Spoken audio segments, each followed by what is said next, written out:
बिस्मिल्लाहिर्रहमानिर्रहीम। आज तक के मुअज़्ज़ज़ नाज़रीन अस्सलाम वालेकुम। अब किस नंबर 351 मुलाहिज़ा फरमाएं। उसकी बात पर बलक शेर तुरंत बोला, बा तेरा भी यहाँ रहना मुनासिब रहेगा। अदी कूंजा को मैं खुद शहर ले जाता हूँ। नहीं बलक शेर, ये काम तो मुझे करने दे। तो ठीक है, फिर मैं भी तेरे साथ चलता हूँ। नहीं यार, तू इधर रहेगा तो मुझे घर की तरफ से ज्यादा फिक्र नहीं रहेगी। मैं जल्द लौट आऊंगा। फूटा खान ने हतमी लहजे में कहा और फिर वो बलक शेर को हक्का बक्का छोड़कर मुझे अपने साथ लिए बाहर आ गया। बलक शेर हमें बाहर तक छोड़ने आया था। फिर मैं और फूटा खान जीप में सवार हुए। फूटा खान ने जीप आगे बढ़ा दी। जीप अब तेजी के साथ अपनी मंजिल की जानिब रवां दवां थी। खासी देर बाद कच्चे और नाहमवार रास्तों से निजात मिली और जीप पुख्ता और चौड़ी शहरा पर आकर अब तूफानी रफ्तार से दौड़ने लगी। उसका रुख अब शहर की जानिब था।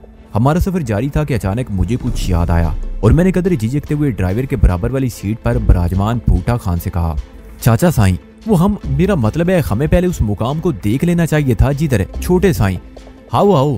मेरी अधूरी बात का मतलब समझते हुए फूटा खान ने इस बात में अपना सर हिलाते हुए कहा, साईं जीप जरा आहिस्ता कर लो और जो सामने मोड़ आ रहा है उसे मोड़ने के बाद जीप किनारे पर रोक देना। हमें दाईं तरफ के कच्चे में उतरना है।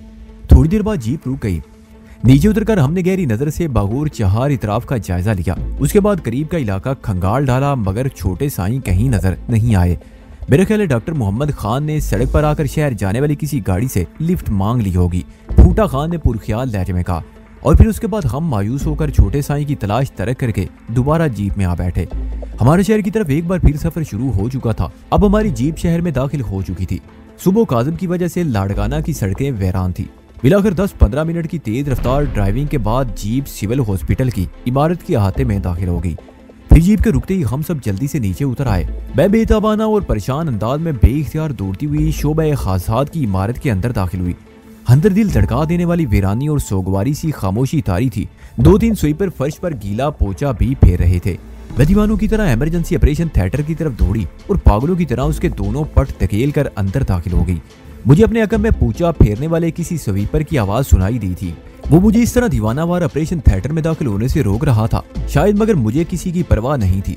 ऑपरेशन थिएटर के अंदर दाखिल होते ही मैं ठिठक कर रुक गई और फटी फटी आंखों से सामने ऑपरेशन टेबल को तकने लगी। अंदर कोई भी मौजूद ना था। मेरे अकम में फूटा खान भी अंदर आ गया। मेरा दिल बेतहाशा धड़क रहा था। मैं फौरन वापस पलटी तो एक काली कलोटी सी बंगन मुंह बसूरते हुए अंदर दाखिल हुई और नाक भूं चढ़ाकर बोली, चलो चलो निकलो बाहर। क्यों हमारी नौकरी के पीछे हाथ धोकर पड़ गए हो? सुनो सुनो, यहाँ इधर इस कमरे में एक जख्मी मरीजा को लाया गया था। वो कहाँ है? मैंने पलटकर जैसे उसे झुंझोड़ कर पूछा, बीबी तुम कौन सी मरीजा की बात कर रही हो? यहाँ तो घंटे घंटे बाद अधमुए मरीजों को लाया जाता है। बंगन ने पाटदार आवाज में कहा। मेरी आंखें भीगी हुई थी और हल्क में रिक्कत उतर आई थी। मैंने रूंधे हुए लहजे में उसे शीना के और यहाँ उसके दाखिले के बारे में बताया तो वो जैसे चंद सानिये कुछ सोच कर बोली, अच्छा वो लड़की, हाय उसकी हालत तो बड़ी नाजुक थी बेचारी। उसके अफसोस करने पर मैं लर्ज गई और उसे दोनों शानों से पकड़कर झुंझोड़ डाला। क्या हुआ उसे? मुझे बताओ। मुझे ऐसा लग रहा था जैसे कोई मेरा दिल मुट्ठी में लेकर भींच रहा हो। मैं इस वक्त सदमे से शाक जैसी इंतहाई कैफियत से दो चार थी। बीबी, या उसका इलाज मुमकिन ना हो सका। वो कोमा में चली गई। उसे हेलीकॉप्टर के जरिए फौरन कराची के बड़े हॉस्पिटल ले जाया गया है। मैं उसकी बात सुनकर दहक कर रह गई। मेरे असाब जवाब दे गए। सांसें रुकने लगी और मुझे पूरा ऑपरेशन थिएटर घूमता हुआ महसूस होने लगा। अगर मुझे फूटा खान यकदम थाम ना लेता तो यकीनन मैं फर्श पर गश खा कर गिर जाती। हौसला रख दिए, हौसला कर, अल्लाह साईं पर भरोसा कर। मेरी डूबती हुई समाअतों में उतरने वाले फूटा खान के ये अल्फाज आखिरी अल्फाज थे और फिर मुझे कुछ होश ना रहा। जब मुझे होश आया तो फूटा खान मेरे करीब ही झुका हुआ था। मैं तड़प कर शीना शीना पुकारती उठ बैठी। फूटा खान ने मेरे ऊँटों से पानी का गिलास लगा दिया। हम अभी तक शोबे हादसात में ही मौजूद थे और मुझे बेहोश होने की वजह से एक बेड पर लिटा दिया गया था। मुझे होश में आते देखकर फूटा खान तशफी अमेज लहजे में बोला, दिए तू तो इतनी बहादुर होकर यूं हौसला छोड़ बैठेगी, ये मुझे उम्मीद ना थी। देख कूंजा, अल्लाह साईं पर भरोसा रख, वो अच्छा करेगा। चाचा साईं मैं कैसे हौसला करूं? मैंने गुलूगीर लहजे में कहा। तुम नहीं जानते कि शीना मेरे लिए क्या अहमियत रखती है। वो मेरी माँ से बढ़कर थी। वो मेरे लिए बहनों से भी बढ़कर एक बहन थी। मेरी रूह है, मेरा हौसला है, मेरी हिम्मत, मेरा सब कुछ है। वो अगर उसे कुछ हो गया तो शायद मैं जिंदा ना दिए, ऐसी बातें ना कर, चल उठ। अब किधर चलना है? मैं तेरे साथ हूँ। फूटा खान ने मोहब्बत भरे अंदाज में मेरे सर पर हाथ फेरते हुए कहा, चाचा तू तो वापस अपने घर लौट जा, मैं खुद अकेली कराची चली जाऊंगी। मैंने आंसू पूछते हुए कहा तो फूटा खान एकदम मुझे खाइफ सा नजर आने लगा, मगर दूसरे ही लम्हे वो मुलायमत अमेजी से शिकायतन बोला, दिए तूने अपना चाचा साईं का बस इतना मान रखा? तू क्या समझती है कि मैंने अगर तेरे सर पर हाथ रखकर तुझे दी यानी बेटी कहा है तो इसकी कोई अहमियत नहीं है? अड़ी तू भी तो इस धरती की रहने वाली है। क्या ये हकीकत तुझे नहीं पता कि अगर हम एक बार किसी औरत जात के सर पर हाथ रखकर उसे माँ बहन या बेटी बना ले तो वो हमारे लिए सगे रिश्तों से भी बढ़कर होती है। वह कूंजा दिए, तूने तो अपने चाचा साईं का दिल दुखा दिया। वो इतना कहकर सर झुकाए खामोश हो गया। उसे दुखी देखकर मैंने बेइख्तियार उसका हाथ पकड़कर चूम लिया और फूट फूट कर रो दी। चाचा साईं, मुझे माफ कर देना, मैंने आपका दिल दुखाया है। फूटा खान ने फौरन मुझे अपने सीने से लगा लिया और मेरे सर पर अपना दस्ते शफकत फेरते हुए बोला, पागल, मैं तो ऐसे तुझे जोश दिलाने के लिए मजाक कर रहा था। चल उठ, अपने आंसू पूछ ले और कुछ आगे की सोचते हैं। फूटा खाना मेरे बेड की पांती पर बैठा किसी गहरी सोच में मुस्तगरक था। खुद मैं भी खामोशी से आइंदा के हालात के बारे में लाए अमल तय कर रही थी। अब मैं सोच रही थी कि अगर छोटे साईं किसी तरह लिफ्ट वगैरह लेकर यहाँ पहुंच चुके थे तो फिर अब वो कहाँ गए होंगे। खिंजर हाउस अचानक मेरे पुरसोच जहन में उभरा। मैंने सोचा कि मुझे कराची जाने से पहले क्या खिंजर हाउस जाकर छोटे साईं से एक मुलाकात कर लेनी चाहिए। हो सकता है उन्हें भी यकीनन शीना से मुतल्लक उसे कराची के बड़े हॉस्पिटल मुंतकिल करने की इतला हो और कोई बईद नहीं कि वो भी कराची जाने का इरादा रखती हूँ। ये सोचकर मैंने गहरी सोच में मुस्तगरक फूटा खान को अचानक मुखातिब करके कहा, चाचा साईं, हमें सबसे पहले फौरन छोटे साईं से मिल लेना चाहिए। इस शहर में उनका केंजर हाउस नामी एक बंगला है। मेरी बात पर फूटा खान ने ख्यालात से चौंक कर मेरी तरफ देखा और बोले, ठीक है, अगर तुम्हारी यही मर्जी है तो फिर इसी वक्त चलते हैं। मुझे केंजर हाउस तक का रास्ता मालूम था, इसलिए जरा सी देर बाद हमारी जीप केंजर हाउस के गेट के सामने रुक गई। हम नीचे उतर आए। गेट पर एक बंदूक बरदार चौकीदार मौजूद था। उसे हमें बताया कि छोटे साईं अंदर मौजूद थे। फिर वो हमारी इतला देने के लिए अंदर चला गया। फूटा खान इस समय मुझे कुछ ज्यादा ही मुस्तरिब सा नजर आ रहा था। उसकी यही वजह थी कि उसने न सिर्फ छोटे साईं की तजलील की थी बल्कि उसे जख्मी भी करने का मुर्तकिब हुआ था। मैं बार बार तसल्ली दे रही थी कि वो छोटे साईं की तरफ से बिल्कुल भी किसी बदमजगी की तवक्को ना रखे, क्योंकि मैं बखूबी जानती थी कि मेरे होते हुए वो फूटा खान की तरफ से अपना सारा गुस्सा भूल जाएंगे। थोड़ी देर बाद चौकीदार नमूदार हुआ और उसने फौरन हमें अंदर आने को कहा। वो अब खासा मरूब सा नजर आ रहा था। सामान अलबत्ता बाहर मौजूद था। मैंने जैसे ही अंदर ही आते में कदम रखा तो ठिठक कर रुक गई। सामने मुझे छोटे साईं नजर आए। उनके एक हाथ में पट्टी बंधी हुई थी। फिर मान मेरी निगाह एक जानिब खड़ी लैंड क्रूजर पर पड़ी, जिसे देखकर मैं परेशान सी होगी, क्योंकि ये लैंड क्रूजर सरदार खमीसू खान की थी। कि कूंजा, तो तुम? छोटे साईं ने बेकरारी से कहा और फिर मेरे साथ शर्मसार से खड़े फूटा खान को देखकर उनका चेहरा गुस्से से सुर्ख हो गया। वहाँ 3-4 मुसल्ला मुहाफिज भी खड़े थे। तो तुमने यहाँ आने की जुर्रात कैसे की? मैं तुम्हें मारे तैश के छोटे साईं की आवाज कांपने लगी। उनके बुलंद और वसीले लहजे पर लैंड क्रूजर के करीब खड़े मुसल्ला मुहाफिज बंदूकें संभाले फौरन उनके करीब आ गए। छोटे साईं, इन्हें कुछ मत कहना, ये आपसे माफी मांगना चाहते हैं। मैंने जल्दी से आगे बढ़कर छोटे साईं से कहा तो उनका उबाल कुछ सर्द पड़ा। फिर उसके बाद मैंने गुजरे हुए सनसनीखेज हालात के बारे में मुख्तसरन उन्हें आगाह किया। तो फूटा खान ने नहायत एहतराम के साथ चंद कदम आगे बढ़कर छोटे साईं से मुखातिब होकर कहा, डॉक्टर साहब, मैं अपनी गलती की माफी चाहता हूँ, पर यह हकीकत है कि मैं आपसे बहुत नादिम हूँ और कूंजा दी से भी। मैं कूंजा दी को यहाँ आपके पास ले आया हूँ। अब आप मेरे साथ जो सलूक करेंगे मैं हाजिर हूँ। उसकी बात सुनकर छोटे साईं के चेहरे पर गुस्से की जरा भी रमक बाकी न रही। वो अपने चेहरे पर फराख दिलाना मुस्कुराहट लिए फूटा खान के करीब आए। बेइख्तियार दोस्ताना अंदाज में उससे मुसाफा और बाद में मुआनका करने के बाद हमें अंदर एक बड़े आरामदेह कमरे में ले आए। मैंने देखा वो बहुत मुतमईन और खुश नजर आ रहे थे। उन्होंने फौरन एक अधेड़ उम्र मुलाजमा को नाश्ते का बंदोबस्त करने का कहा, फिर हमें बैठने का इशारा किया। मुझे ये देखकर तसल्ली हुई कि सरदार खमीसू खान यहाँ मौजूद ना था, वरना माहौल में बदमजगी का पैदा हो जाना यकीनी अमर था। फिर मैंने परेशान कुन बेकरारी से कहा, छोटे साईं, शीना के बारे में आपको पता चल गया होगा? हाँ कूंजा, मैंने यहाँ पहुंचते ही सबसे पहले हॉस्पिटल का ही रुख किया था। छोटे साईं सोगवार सी मतानत के साथ बोले और हमारे सामने के सोफे पर बैठे बैठे पहलू बदलकर मजीद बताने लगे। शीना की हालत बदसूर नाजुक है और उसे फौरन ईदी सेंटर वालों के एक हेलीकॉप्टर में कराची के एक बड़े हॉस्पिटल रेफर कर दिया गया है। मुझे तुम्हारी तरफ से फिक्रमंदी थी, वरना मैं भी कराची चला गया होता। छोटे साईं, हमने भी इस वक्त कराची रवाना होने का प्रोग्राम बनाया है। मैंने फौरन कहा और पूछा, पता नहीं शीना के साथ कौन गया है? ज़ेबुन्निसा पलीजो नाम की खातून उसके साथ है और उस नेक खातून ने ही आनन फानन शीना को कराची मुंतकिल करने के इंतजाम किए थे। ये सारी मालूमात मैंने उनके दफ्तर फोन करके हासिल की हैं। मैं खामोश गमगीन अंदाज में सर झुकाई बैठी थी।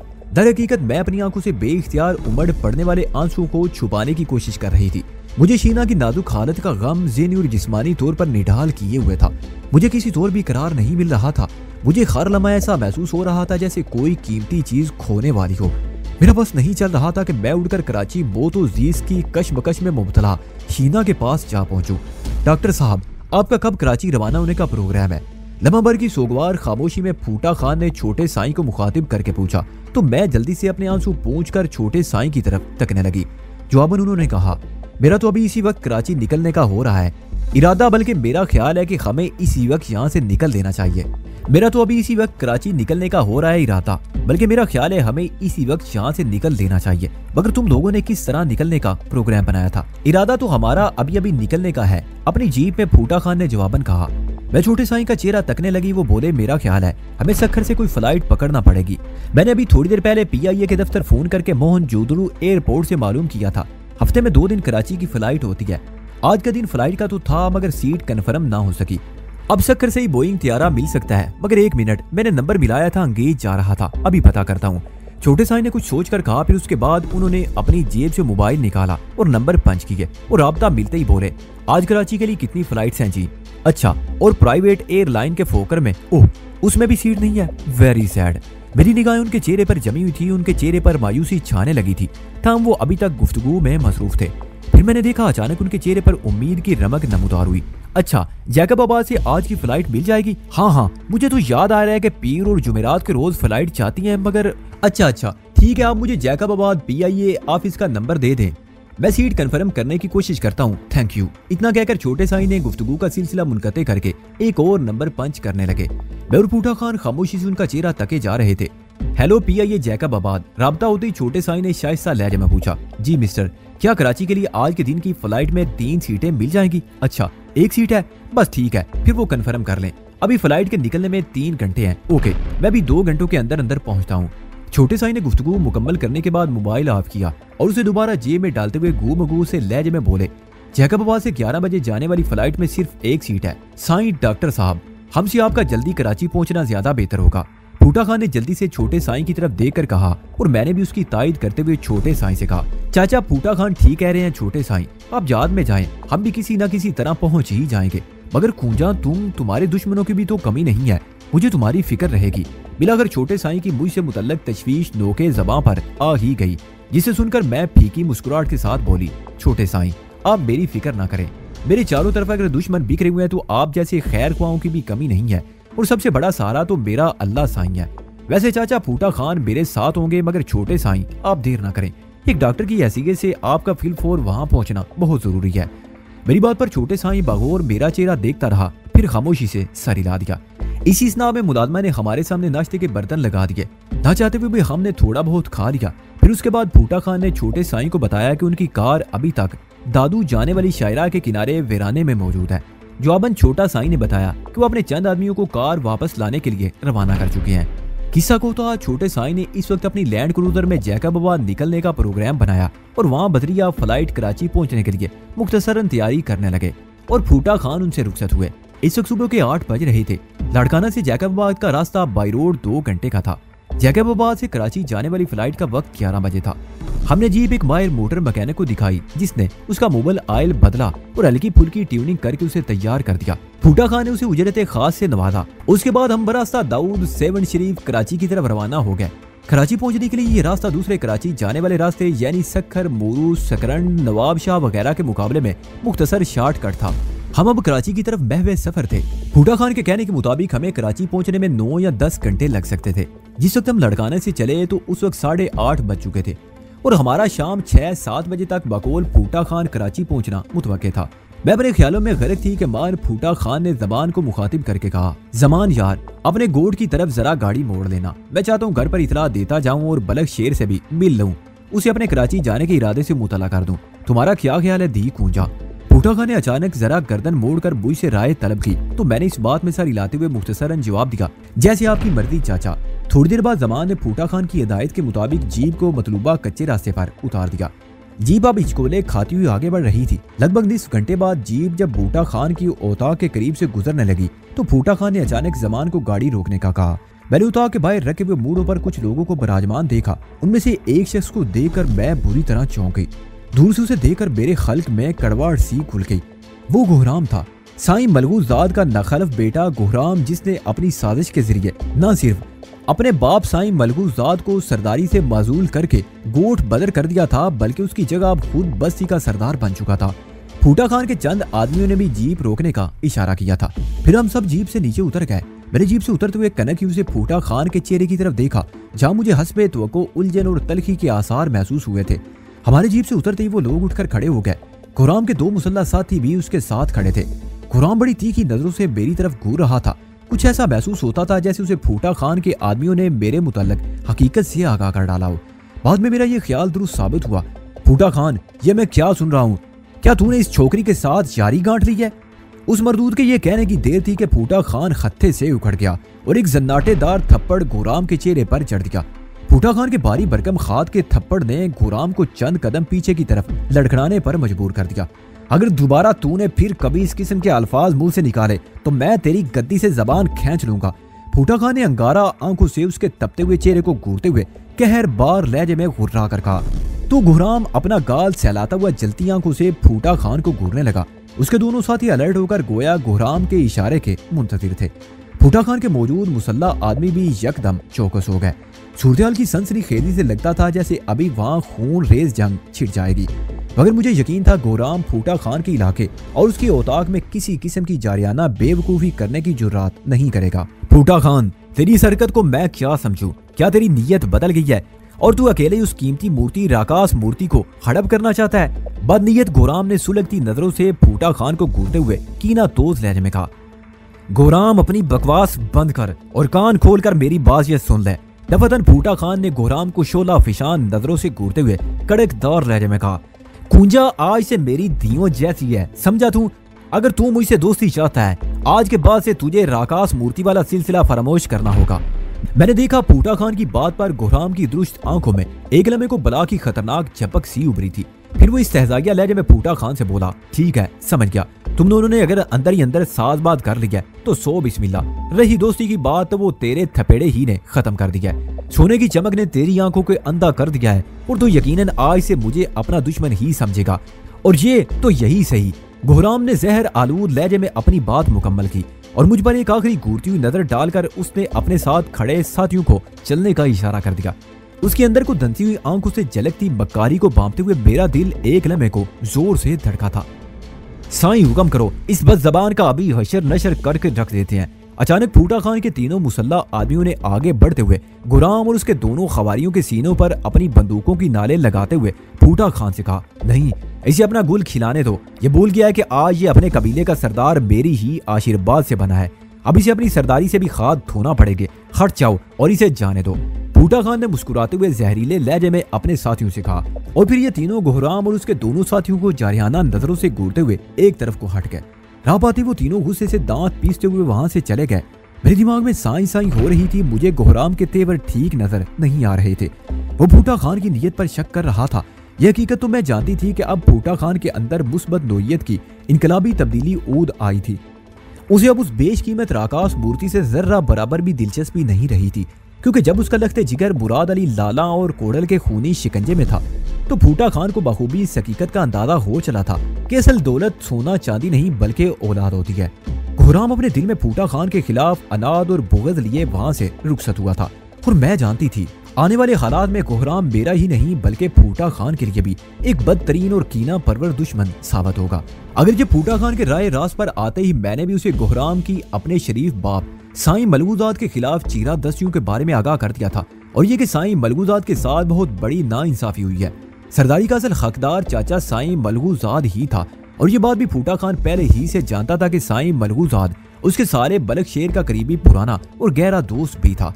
फूटा खान ने मुझसे ये वादा भी किया था कि वो अपनी इस गलती की तलाफी भी एक रोज जरूर करके रहेगा और साईं मलगूजाद को उसका हक एक रोज जरूर दिलाकर रहेगा। बहरतौर इसके बाद फूटा खान ने सबसे पहले अपने घर इतला की तो उसे मालूम हुआ कि उसकी बीवी बच्चे अपने बलक शेर के यहाँ थे। हम सीधे बलक शेर के यहाँ पहुंचे और उसे पेश आमदा हालात और अपने आइंदा कराची रवाना होने के प्रोग्राम से भी आगाह कर दिया। बलक शेर ने अगरचे एक बार फिर फूटा खान को रोकने की कोशिश करते हुए खुद मेरे साथ कराची जाने पर इसरार किया, मगर फूटा खान नहीं माना। हमें कराची भी पहुंचना था, इसलिए हम ज्यादा देर वहां रुकने के मुतहम्मल नहीं हो सकते थे। बहरतौर फूटा खान के आगे किसी की भी ना चली और मजबूरन बलक शेर, उसकी बीवी भाग भरी और बहन बशीरा यानी फूटा खान की बीवी ने हमें दुआओं के साथ रुखसत कर दिया। यहाँ में लगभग 1 घंटा हो गया था या शायद इससे भी ज्यादा। बहरतौर में फूटा खान और जमान एक बार फिर जीप में सवार होकर वहां से रवाना हो गए। पुख्ता सड़क अभी दूर थी। वहां से फूटा खान के गोट तक का कच्चा रास्ता आमदोरफ्त की वजह से खासा हमवार हो चुका था, इसलिए जीप को निस्बतन कम हिचकोले लग रहे थे। मैं शीना की जिंदगी और उसकी सेहतयाबी की दुआएं करने लगी। इस समय मुझे शीना के सिवा और कुछ नहीं सोच रहा था। जीप बल खाते रास्ते पर सुबह रफ्तारी से रवां दवां थी। रास्ते के दाएं बाएं घनी झाड़ियां थी। पुख्ता सड़क अब ज्यादा दूर नहीं रही थी। अचानक किसी सम से बंदूक चलने की आवाज उभरी और दूसरे हील में जीप की विंड स्क्रीन एक छन्नाके से चिकनाचूर हो गई।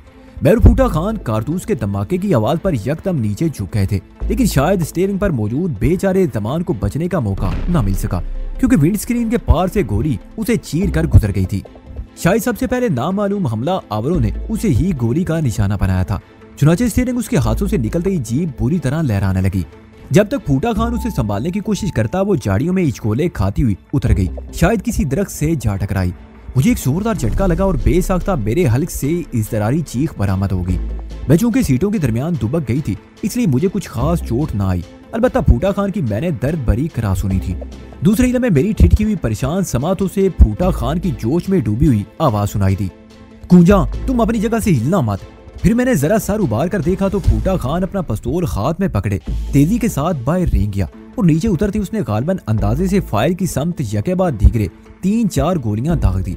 मेरी रगों में खून की गर्दिश तेज हो गई। दफातन जवाबी फायरिंग के नतीजे में भी बैक वक्त 3-4 कारतूसों के धमाके उभरे।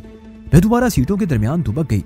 मेरा दिल कनपटियों में धड़धड़ाने लगा। फायरिंग के दरमियानी वक्फे में जरा हिम्मत से काम लेते हुए मैं अपनी जगह से उठी और झुके झुके अंदाज में अगली सीट पर आ गई। मैंने देखा जमान का चेहरा खून में लथपथ था। कारतूस के बेरहम बारूदी छरों ने उसका पूरा चेहरा उड़ाया था। वो बदहुइयत हद तक नाकाबिले शनाख्त हो चुका था। जमान का इबरतनाक अंजाम देखकर मेरा दिल दुख से भर गया। तब मैंने आनन फानन उसकी खूनी कमीज के नीचे कमर से लिपटी गोलियों की पट्टी होलिस्टर समेत खींचकर उतार ली और फुर्ती के साथ होलिस्टर से पिस्तौल खींचकर अपने दाएं हाथ में पकड़ लिया। अगली लम्हे में गोलियों की पट्टी कांधे पर लटकाए जीप से उतर गई। अब मैं झाड़ियों में आंख दुबकी थी। मेरी सांसें तेजी के साथ चल रही थी। दफादन मुझे सामने की सम से फिर गोलियां चलने की समा शिकन गरज सुनाई दी। मैं खुद को झाड़ियों में छुपाए कूनी और सीने के बल आगे बढ़ने लगी। मेरी मतराशी निगाहें तेजी से दाएं बाएं गर्दिश करते हुए दुश्मन मंजिर देखने को बेताब थी। और तब मेरी निगाह की प्यास बुझी। मुझे सामने पॉपुलर के एक मोटे तने वाले दरख्त के अकब में 2 हेवले उभरते हुए नजर आ गए। उन्होंने बंदूकें तान रखी थी और वो दोनों मुझसे गाफिल अपनी बाईं जानिब किसी को ताड़ते हुए दबे पांव झुके चले आ रहे थे। ये मज़कूरा सम थी जिधर बूटा खान ने पेश कदमी की थी। मैंने ताकर पिस्तौल वाला हाथ जरा बुलंद करके उन दोनों दुश्मन हमला आवरों में एक का निशाना लेकर ट्रैकर दबा दिया। मेरी पिस्तौल ने महदूद गरज के साथ शोला उगला और एक दुश्मन करी अंगेज चीख के साथ तेवरा कर गिरा, जबकि दूसरा ठिठके हुए शिकारी दरिंदे की तरह बिदका और एक दरख्त की आड़ में जा दुबका।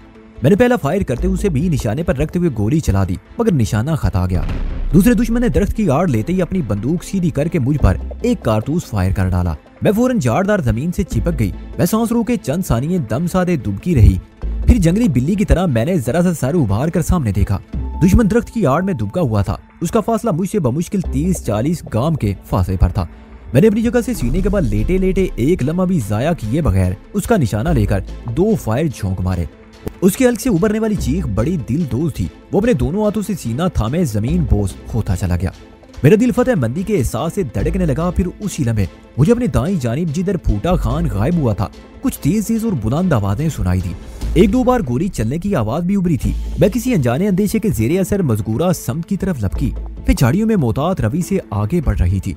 वो आवाजें अब करीब आने लगी और तब अचानक मैंने कदम झाड़ियों के छिदरे किनारों से सामने झांका तो मेरी रूह फना हो गई।